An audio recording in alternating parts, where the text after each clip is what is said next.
Assalamualaikum warahmatullahi wabarakatuh. Perkenalkan, nama saya Sri Ernawati, NIM B2406470, kelas D2, dengan mata kuliah praktik profesional bidan oleh Ibu Rismawati SST MKes. Dengan topik bioetik dan aplikasinya pada praktik kebidanan dengan kasus masalah bioetik pada kontrasepsi. Bioetik adalah cabang etika yang berkaitan dengan pertanyaan moral dan dilema yang muncul dalam bidang biologi, kedokteran, dan ilmu kesehatan.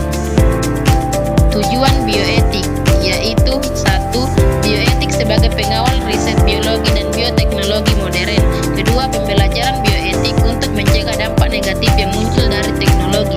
3. Menekankan pada pengembangan berpikir kritis untuk menentukan sisi baik buruknya terkait kehidupan. Prinsip utama bioetik yaitu yang pertama, otonomi, 2. non-benefikasi, 3. benefikasi, dan yang keempat, keadilan. Unsur profesionalisme medis yaitu 1. Kepatuhan terhadap kode etik profesi yang menetapkan standar perilaku yang diharapkan dari para profesional. 2. Komunikasi yang efektif baik dengan pasien, rekan kerja, dan anggota tim kesehatan lainnya. 3. Rasa hormat, yakni menghormati hak, privasi, dan kepercayaan pasien serta menghargai perbedaan budaya dan nilai. 4. Keahlian dan peningkatan kompetensi dengan mengembangkan dan mempertahankan pengetahuan dan keterampilan. 5. Tanggung jawab terhadap pasien, melibatkan praktik yang aman serta menjaga kepercayaan masyarakat terhadap profesi kesehatan. Peran bidan yaitu 1. Sebagai pelaksana, 2. pengelola, 3. pendidik, dan yang keempat, peneliti. Tanggung jawab bidan: 1. Mengembangkan keterampilan dan kemahiran seorang bidan. 2. Bekerja sama dengan masyarakat tempat bidan praktik. 3. Mengenali batas-batas pengetahuan. 4. Meningkatkan akses dan mutu asuhan kebidanan. Kompetensi bidan: seorang bidan harus memiliki kompetensi bidan yang meliputi pengetahuan, keterampilan, dan perilaku dalam melaksanakan praktik kebidanan secara aman dan bertanggung jawab dalam berbagai tatanan pelayanan kesehatan. Ciri jabatan profesional bidan: 1. Memberikan pelayanan kepada masyarakat yang bersifat khusus atau spesialis. 2. Melalui jenjang pendidikan yang menyiapkan. 3. Keberadaannya diakui dan diperlukan di masyarakat. 4. Mempunyai peran dan fungsi yang jelas. 5. Mempunyai wewenang yang disahkan atau diberikan pemerintah. 6. Memiliki organisasi profesi sebagai wadah. 7. Memiliki kode etik bidan. 8. Memiliki etika bidan. 9. Memiliki standar pelayanan. 10. Memiliki standar praktik. Etika yaitu yang pertama, etika normatif. Normatif yang dapat menuntun agar manusia bertindak secara baik. Dan yang kedua, deskriptif, yaitu menelaah secara kritis dan rasional tentang sikap dan perilaku manusia sebagai fakta.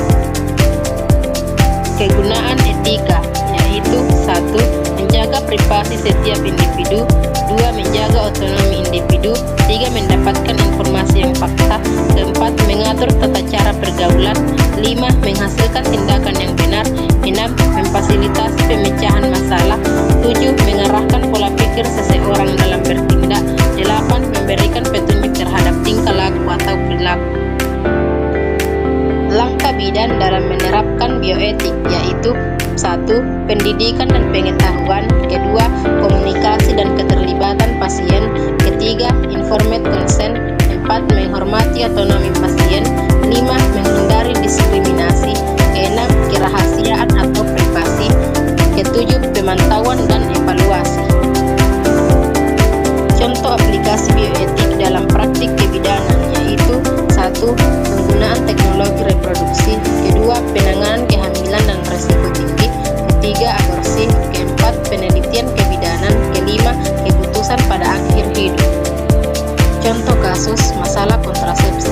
Kontrasepsi bertujuan untuk mengatur atau mencegah kehamilan jarak dekat. Nyonya R datang ke PMB menggunakan mobil mewah.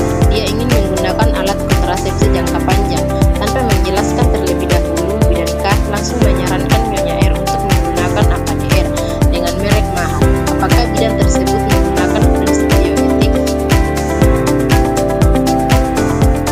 Tentu bidan K melanggar bioetik dalam menjalankan praktik kebidanan semata-mata